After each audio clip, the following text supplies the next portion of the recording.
Hi guys, and welcome to the 19th episode of Dreamers and Doers, where I interview people who live a bit of a different life and follow their passion to create a better world. I'll stop the music now and I will say hello, Olivia. Hello, how are you, Alex? I'm great. I'm really happy to have you here on the show.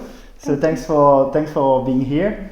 And so I met Olivia at an ecstatic dance party a week ago. So what is ecstatic dance? Do you want to tell people what ecstatic dance is? It's following your energy, your move. Yeah, it's really be inside in yourself, intuition, and forget the world. Really be connecting to your mind, connecting your body. Yeah. I find it. I discovered it like probably 3 months ago. Okay. And sometimes I just dance alone in my living room, and I find that it's a good way to relax. To relax, to get energy, and to not judge the moves. So it's a good way to not judge yourself, I find. Yeah, and remove the stress after a day of work. Yeah, that's true. For people who work in corporate and not like us. But So a good way to start ecstatic dance, if you're not comfortable doing it in front of other people, if not even comfortable with how you move, just do it in the dark, alone. In the dark, yeah. Yeah, no, that's how you can start. That was Aubrey Marcus recommendation, a guy who's pretty famous on podcast. So we just met 8 days ago. We just met 8 days ago, but really good fit. Yeah. And you're already an unlocked member. Yes, I am. Well done. So welcome, and guys, you want to get a lot of learning from Olivia, because she'll be sharing a lot of really great stuff with the community. Yeah, and I can't wait to start your time management program. Thanks. Yeah, it's a really good one. Really good one. I'll start on Sunday. I'm excited for you. Thank you. So let's talk about how I'd say a bit of background on you and how you got into yoga in general. So you're like a life and wellness mentor, yoga coach, like traditional yoga, what people in the Western world see as yoga, and also Siddha Yoga, which will tell us a bit after. But how did you get into yoga? Well, actually, I get into yoga very young. I was a teenager, 13 years old. Naturally, I was waking up during the weekend at 6 a.m. and I was naturally doing some movements, postures, headstand, shoulder stand, and I realized a few years after it was asanas, yoga asanas. As well, I was swimming a lot, doing kind of pranayam, staying very long time under the water, which is actually like the retention, which is very important in pranayam. And then in 1990, I was in Paris for my study when I did my business school. Okay.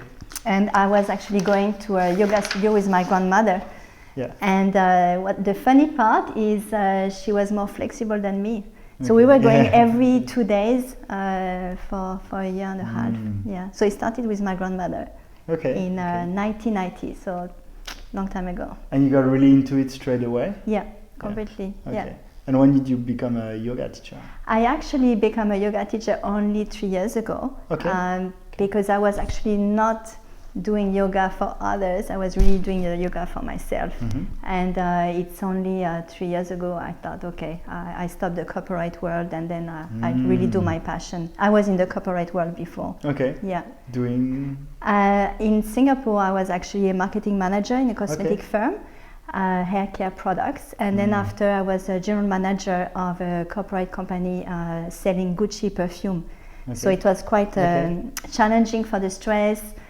So I know exactly how to handle the stress for corporate people. That's good. So you took the leap of faith. Yes. 3 years ago. Yeah, completely. That's nice.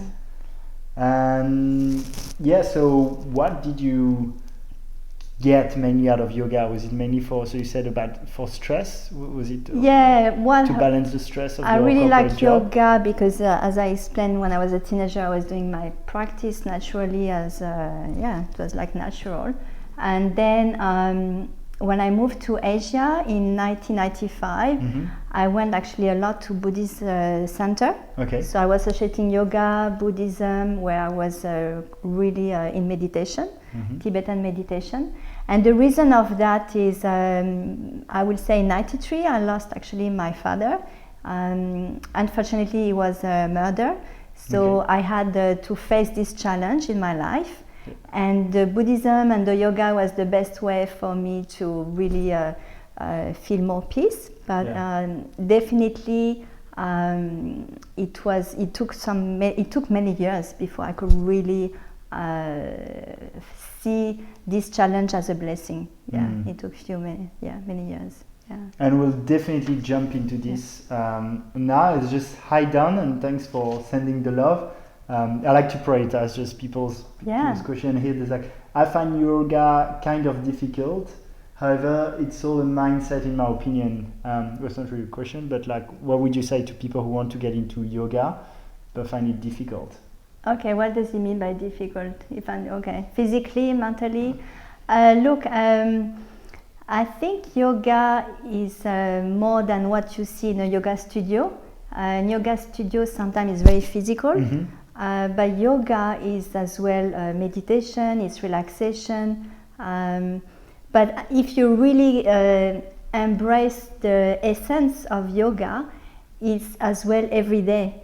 In your work, with friends, family.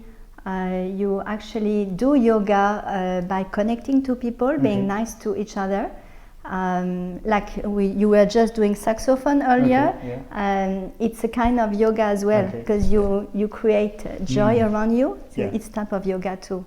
But I'm sure the question is more about the physical yoga. If you go to a really good yoga studio, they should actually see your level, and if you're in the right level, it shouldn't be too difficult. The important thing is to go to the right yoga studio or work with a yoga coach like what I'm doing, where it's one-on-one, and we really see your physical conditions, and we won't give you difficult asanas to do if you're not fit. So I think so. He talks about downward dog. That's like kind of a typical position. But it's true for me. The first time I went, I was like, I wasn't doing it properly. So it's better to do just a very simple position, but do them well and with the. You start with a beginner course, and then slowly you will get used to it. But at first I understand for many it's not easy. But you need to understand as well, yoga. You don't need to be flexible. You don't really need to be flexible, because if you speak to a yogi in India, they will say that the most difficult pose is savasana, which is the lying one, because it's very hard to lie down, not to move for a few minutes. People, they want to think, they want to move.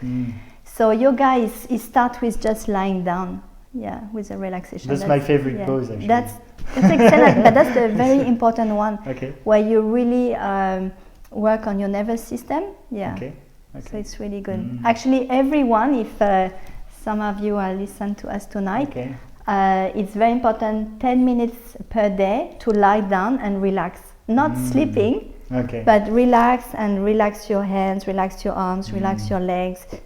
And you will see a benefit after a few days, definitely. You will be less stressed, happier. Nice. And hi Loti. So Loti was the person giving a Pilates training last Sunday. So Pilates, which is like even more fitness as a yoga practice. Pilates is very different. You don't have the spiritual aspect. You don't have the pranayam. But it's really good for the core, for the abdominals, and it's very good. But I don't want to compare yoga with Pilates. I'm sorry. Yoga is like 6,000 years old, and Pilates is really recent. So no offense, but it's good. It's good sometimes to associate both. And it's like there's a more physical work and there's the combination. It's like, so what you talked about with laying down would be close to a meditation or relaxation. Meditation. I really encourage people to sit. Rather than to lie down, unless they have back problem issues. But it's better to sit, to be a sitting posture. It's better for the prana to move from the first chakra to the top. That's the reason. And I wanted to try also Kundalini yoga. Yes, I love it. Done a bit, I've done a bit of. So actually, when I do my class, I incorporate Hatha Yoga, Kundalini. So Kundalini Yoga is more with the breath. We really activate your prana from the base to the top. And it's more movements with the breath and sometimes with mantra. Okay. So mantra is very important as well. Why? It's because mantra means actually it's the vibration of your mind, and it's very effective, not only for the body but for the mind. Very, very powerful. And I'm going to share my story. In order for me to actually be able to forgive the criminal of my dad, I actually practice Chenrezi meditation, where you use the mantra Om Mani Padme Hum with a visualization. Okay. So we call it tantric Tibetan meditation, not tantric sexual, but tantric. It's very secret, and using the mantra. And I've done this for 3 years, every day. And the day I went to see him in jail, I was able actually to be really calm, peace. I could hardly see my hands, my legs. Okay. So it's just to tell you how powerful it can be with mantra. Yeah. So I encourage anyone who are stressed, anxiety, panic attack in the office, or stress in general, because we all stress in our lifetime. Mantra, you can start with Om. You can do before your meditation or in the morning, or you walk on the beach, you just do some Om. You want to? Yeah. Well, actually, the kind of meditation I'm doing, which is quite an old tradition, the Vedic meditation, is based on a mantra your teacher gives you. Just not Om. But so that's really good. Yeah. And after you have your own mantra, some they prefer Om Namo Shivaya, others they prefer Om Mani Padme Hum. There's many, many mantras. As long as it relates to yourself, you connect to this mantra. But I like the Om, because I don't know if you know, Alex, but Om actually is the vibration of the sun. Did you know that? I didn't know. Yeah. So the NASA found out this a few years ago, but my guru was laughing about that, because he said, well, we know this for centuries, and they just discover in your culture the vibration of the sun is Om. So it's Om, the universe. Yeah. Okay. It's interesting. There's a lot of things some culture have been knowing for a while that we've just discovered. It's like I think 2017's Nobel Prize was on circadian rhythm, which is like in a lot of cultures, like ancient culture, something like the basics of your health, which is like living with the sun. So yeah, and I love actually I'm actually a fan of sunrise. And it's so powerful. I don't know if you do sunrise in Bandai. Sometimes, do you do? Sometimes. So this is extremely powerful. So in Kundalini, it's quite it's quite well known to do the eye gazing, sun gazing, where you look at the sun, but it's only a few seconds, not too long. But I would like to share with your audience that a good way as well to get the energy of the sun in the morning is to actually lift up slightly your chin, and you make the sun rays through your nostril and in your mouth. So you absorb the sun rays through your nose, through your mouth, and it's very, very powerful. So you can do, let's say, 40 seconds. As soon as the sun starts to be on the horizon, you start with the eyes, then you stop, and then you do the nose and the mouth. Okay. So it's really powerful. Well, really powerful. I think like we're just watching the sunrise already is pretty amazing. So if you do this, combine then it's this with it, that's good. And just on Don's question, so would you suggest any type of breathing techniques? Yes, actually, if you check my Facebook, this month I'm giving free pranayama breathing techniques. I did one this morning. If you're not familiar with pranayama, it's good first to be aware of your breath. Feel the fresh air going through your nostril, then exhale, it's warmer. You just work on that. And then this morning I explained that it's very good to do like you inhale 4 counts, you count 4 times, then you do retention 4, exhalation 4, and retention 4. It's like a square, you imagine a square. Because pranayama breathing techniques is actually the retention basically. Okay.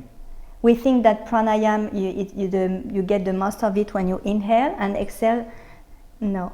If you look at the Yoga Sutra of Patanjali, he's writing actually the pranayama is really the pose between the inhalation and exhalation. Okay. So I encourage to do this one. And of course, you have others more technical with the Nadi Shodhana like this one. I will actually cover this in a few more days. Okay. It's like endless knowledge in pranayam, because it's really the key of the yoga, the pranayam. And yeah, I encourage everyone to do pranayam, everyone. And through the nose, like what we did a bit of Siddha Yoga earlier. Yeah. I recommend always to breathe through the nose, because it will go direct to your lungs and it will protect you from bacteria.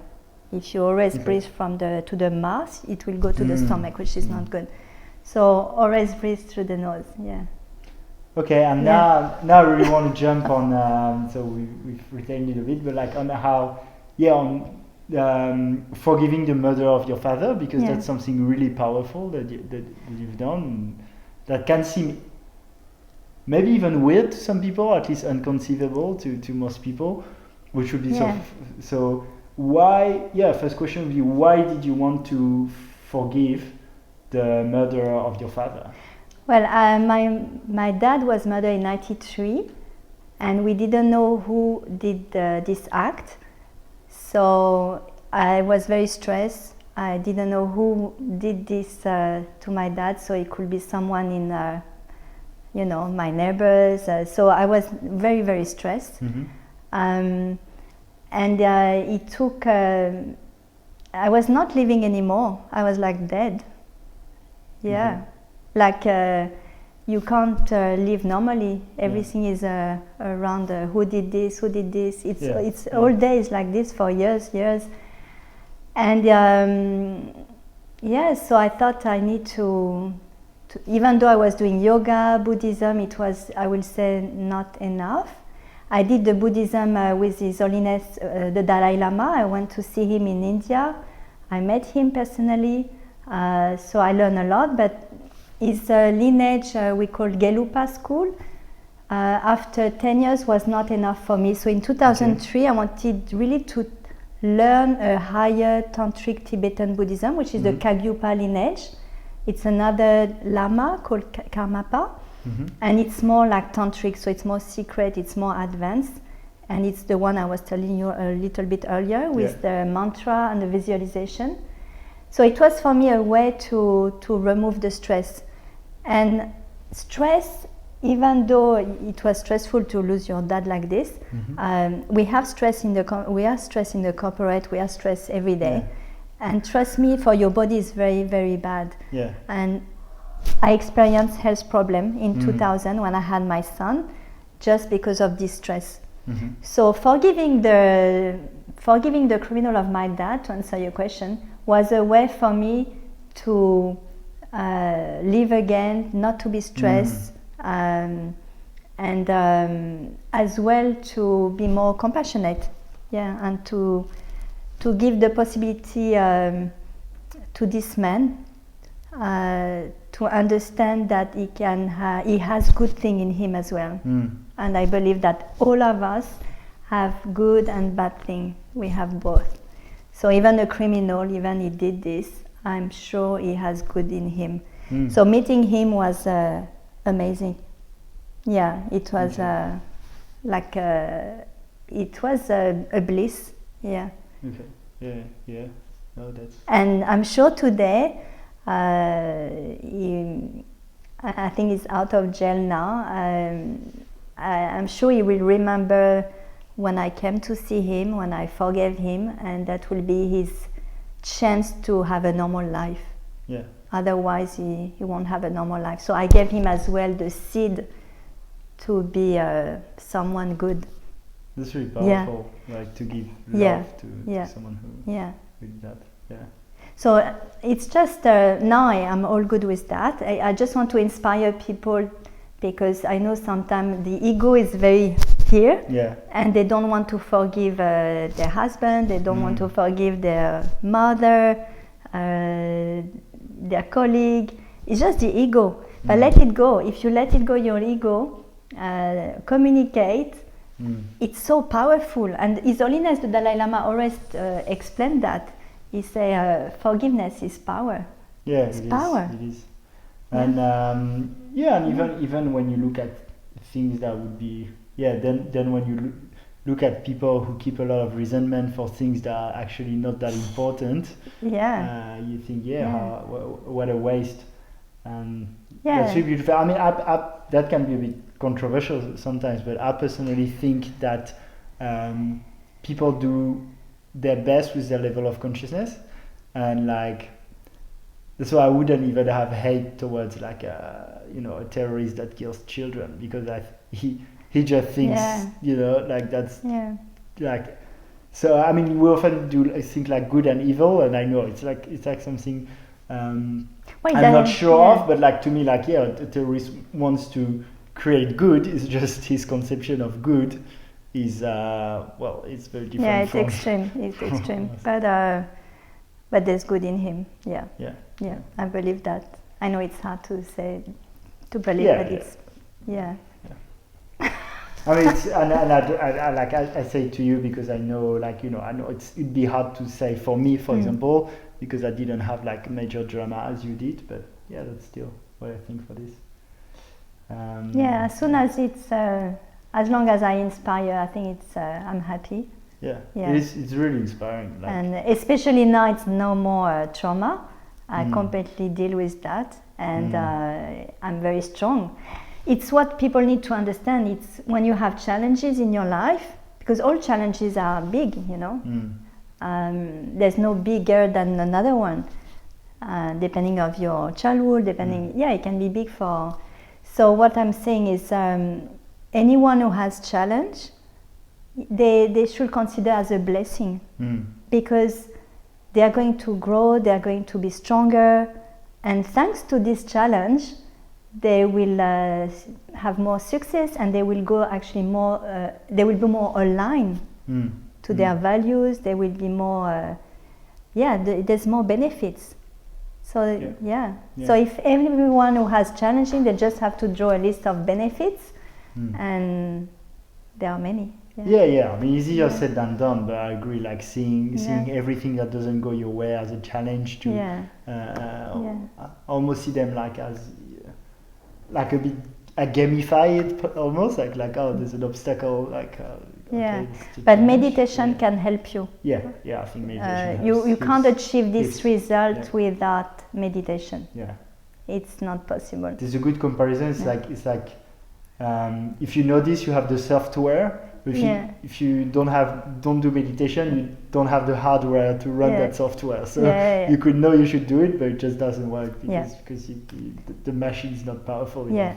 And you need discipline. I was very disciplined because I have a goal. My goal was to meet him. So every morning, sitting on my cushion, meditation. Discipline. So you need discipline, purpose, discipline, and long-term purpose, long-term vision. That's very important. And so did you use, so the technique you used, was that Siddha Yoga, or is Siddha Yoga different? All right, to meet the criminal mind. No, to forgive was really the Tibetan Buddhist meditation. Okay. But what was really good is 3 years ago, I was fortunate to meet an amazing yogi called Master Jyoti, and he actually taught me Siddha Yoga therapy, which is very ancient yoga. I'm the only practitioner of Siddha Yoga in Australia, and it's like we did a bit of exercise of Siddha Yoga earlier for you to feel it. And you were with your friend, and your friend couldn't follow. You see the difference? So it's very active. It's movement. Should we show people? With pranayama. You want? Yeah. Okay. So we actually exhale like that, and we inhale. So we really open the lungs. Only with the nose. Okay.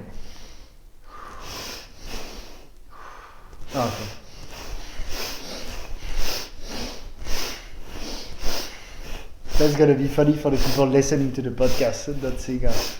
So it's really just a little exercise, but just to say that we do this in the ancient way. Siddhas, called healers, they were saints in south of India. They were giving this Siddha Yoga therapy 8,000 years ago to warriors, to keep them fit, not only muscles, but inside the organs. And we work especially on the liver, which is the main organ to be healthy. So we work on the organs. So anyone who has, let's say, even a weight problem, anyone who has organs, lungs, kidney, we can work on that. Stress, it helps with the stress. Why? Because Siddha Yoga connect your body to your mind. So you actually really no more stress. And warriors at that time, when they come back from war, they were really stressed, mental issues. So it was a way for them to keep them fit mentally and physically. I'm really amazed at the power of breath. It's for this practice, and obviously even when you look at a lot of meditation techniques, and also Kaushik, who's a neuroscientist I had on the show, is using a lot of vagal breathing to like use like kind of positive stress and relax and not react to stress in general. Wim Hof method, the basis is this vagal breathing too, so it's pretty interesting. And maybe I could share a beautiful testimonial of how Siddha Yoga therapy can be effective on your mind. Yes. My son was actually doing Siddha Yoga therapy with Master Jyoti for 3 weeks last year, every day. And it was in a way to prepare for a spine surgery. And after 3 weeks, I taught him every day as well till the surgery. And what happened is after the surgery, straight after, he didn't need any painkillers, no morphine, nothing. Because Siddha Yoga therapy is so strong with the pranayama, it really fills the cells with all the oxygen everywhere. So it's a way to remove the pain. But you need this kind of techniques. Even Kundalini is not that high. In terms of pranayama and effect on your health, you have Hatha Yoga at this level, Kundalini is here, Siddha Yoga therapy is there on top. You can't have the highest. And with all the experiences you've had with all these amazing techniques, if you've been sticking now to Siddha Yoga, I guess it must be pretty powerful. Yes, and I'm actually quite powerful. And that's why I want to live with this yogi. So next year I will be actually spending maybe 11 months where I will learn even more. I will actually organize some retreats. We already have actually a dozen of people coming next year to see us with health issues. We will come 1 month in Australia as well to develop Siddha Yoga therapy in Australia. So definitely it's going to be amazing, And it's a bit what I was explaining earlier to you. Siddha Yoga therapy is linked to martial arts, and Master Jyoti is not only a Siddha, a healer, he's a martial art master. And he will teach me as well martial arts, ancient Indian martial arts. Very secret one. Wow. Hope to see you next year. Yeah, definitely. I'll do a little trip in India at some point. And it's a way to give an experience of people to live with a yogi, because you know, when you go to India, you go to some guest house, you don't live with a yogi. Here I'm talking living with a real yogi, real martial art master, sleeping on a rope. I'm talking about this experience. And I don't think many Westerners have experienced that. I'm actually super keen for that. Yeah? Sleeping on a rope? Yeah. That's good? But sleeping on a rope, I don't know how you do it, but... No, he's doing it. I've seen it. Yeah. Once I woke up in the middle of the night to see if it was true, and it's true. He was sleeping on the rope. Wow. 4 meters from the ground. Now I want to learn too. Okay. Well, we can do... I'll definitely do like a little Insta story or something like this. If you sleep on the rope, I'll capture that. No, but I'm definitely, I'm super interested in this. So I'll let you know when I can come to India, because I'll do a little pilgrimage there. Yeah, some people, they can come for health issue. Already have in the dozen people interested who are going to come. Some are really have severe health issues, and he can really help them about that. But others, there's one, he wants to learn more about martial arts, so he wants to learn more about warrior yoga. So it's quite open to different. For you, definitely it would be more warrior yoga, because I know you're very healthy. Warrior yoga, sleeping on a rope, and the Siddha Yoga therapy to really, I'll try doing this. I'll do this. No, and so that's what's next for you, because because if you want to ask a question, that's kind of your last chance. But so what's next for you is you're going to leave. Next is actually my vision is to empower people to have a strong body, mind, soul. That's really my goal as a Siddha. And Master Jyoti chose me to expand Siddha Yoga therapy in Australia and French Polynesia. I will have the franchise for the two areas. And so that's my vision. And we need to help people who have health problems. We need to help people to be more connected to their body, to connect more to their mind, to really reconnect the two. Because sometimes people are more mind person and they don't connect it to the body. Some people, they only connect to the body and the mind is not there. So in Siddha Yoga therapy, we connect the two. So that's my vision, is really to expand, because no one knows about Siddha Yoga, and it's very rare to be in touch with Siddha, because Siddhas are living in the forest. They are not living in our world.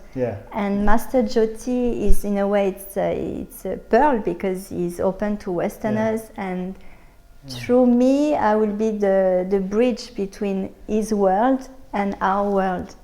Because he's not living in our world. If you come and see him, you will understand he is in his world. It's very important for all these ancient traditions. There's often like Westerners coming back with the philosophy or the practice of this ancient tradition, and that's really important. I can think of like Alan Watts, for example, as a philosopher as bringing back Eastern philosophy, or like even Tom Knowles, who's a famous Vedic meditation teacher, and that's a really beautiful mission to try to spread that hidden gem in our hidden gem in Australia and French Polynesia and India. It means these three. I will be traveling between the three countries and organizing retreats.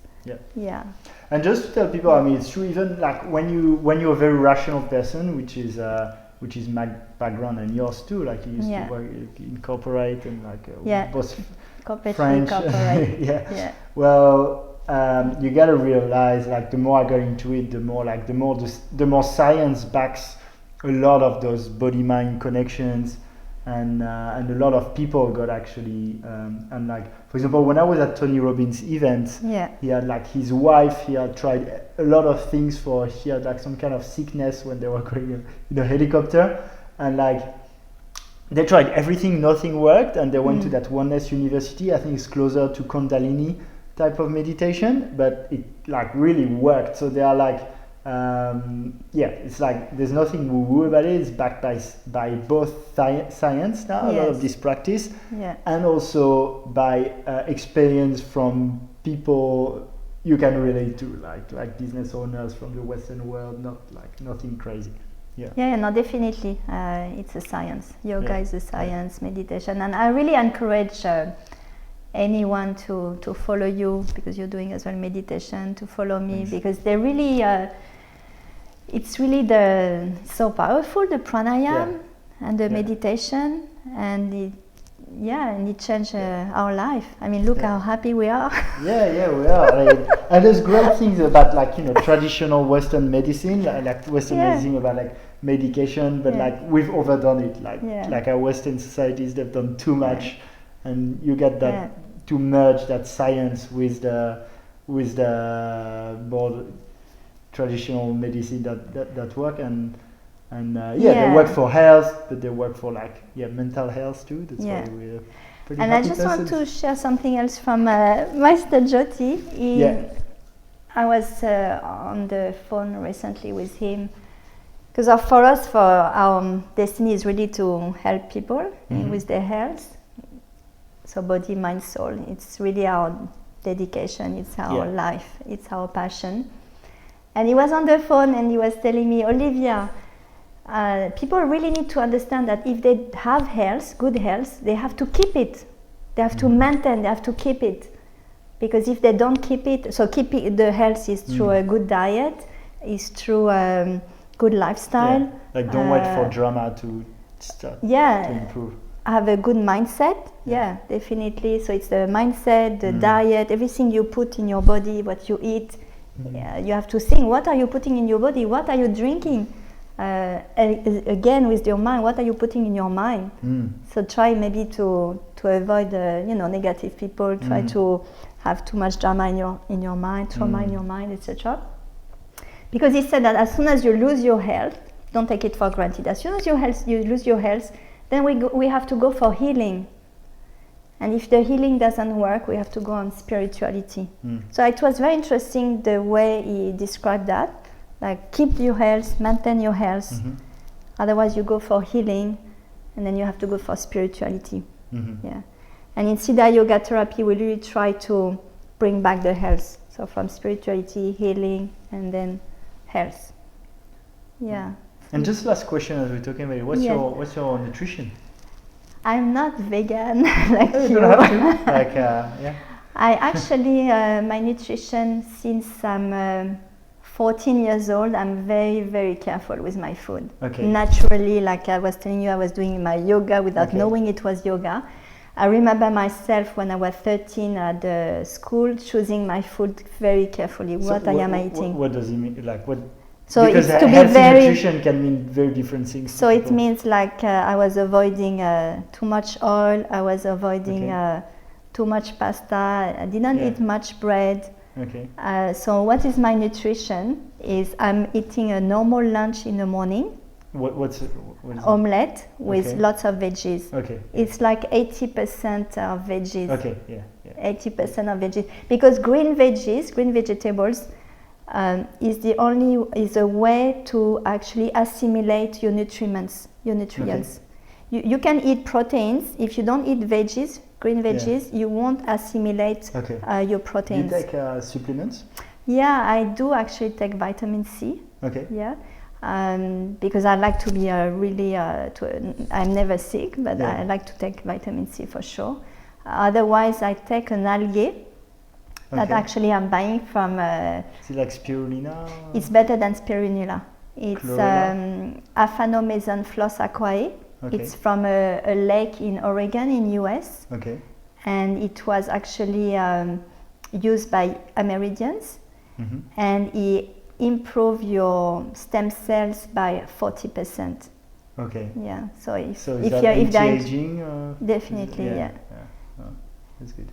Otherwise, I'm eating fish, chicken, lots of veggies, fruits, but I don't eat bread. I'm sorry for my friend who is a baker.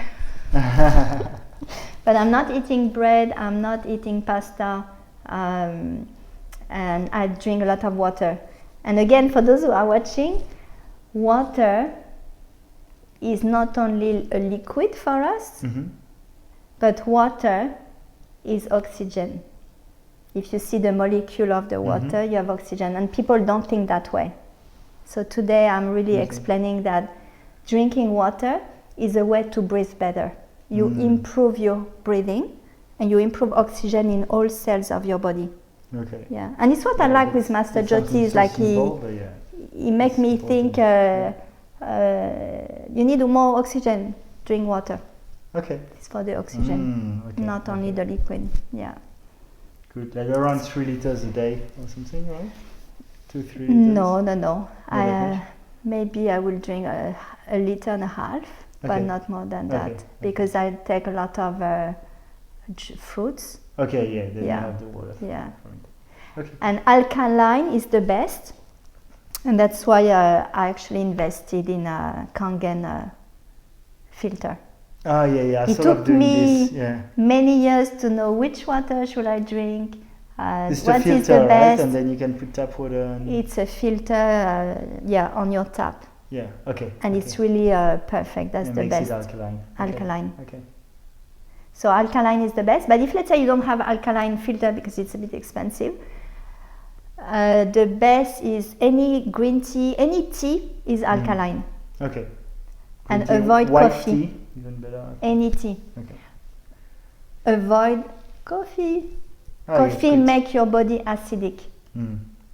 and then you get not a good health. So I know we're in a country in Australia where they love coffee, but it's acidic for your body. Mm. Yeah.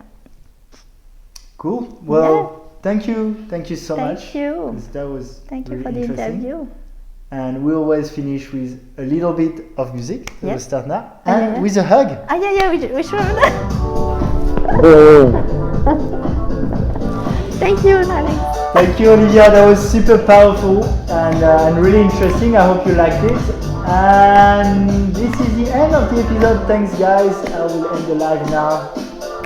Bye. Episode 2. Bye. Bye.